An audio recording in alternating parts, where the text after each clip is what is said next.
எனக்கு சாப்பாடு போடுங்க நீ. அப்பா வரமாட்டேங்கிறாரேப்பா. நான் சாப்பிடுறேன், எனக்கு போட மாட்டீங்களா?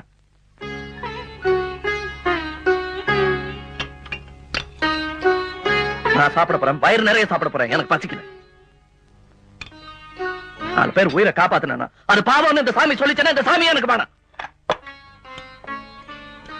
எனக்கு பசிக்குது, நான் சாப்பிட போறேன். எனக்கு தெய்வ தோஷம் ஒண்ணும் கிடையாது. நீங்க பாத்துருக்கீங்களா, ஒரு காக்கா செத்துச்சுன்னா 100 காக்கா சுத்தி பறக்கும். ஒரு மனுஷன் செத்து போனா அதை விட்டுட்டு நாம போய் பாட்டு பாடிட்டு இருக்கணுங்கிறாரு அவரு. சாரி, நான் சாப்பிட போறேன். இந்த நாட்டுல இப்ப கான கச்சேரி தேவையில்லை, ஞான கச்சேரி தான் தேவை.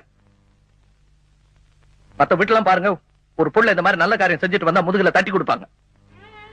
இவர் 2 நாள் பட்டினி கிடக்க போறானா? நான் சாப்பிட போறேன்.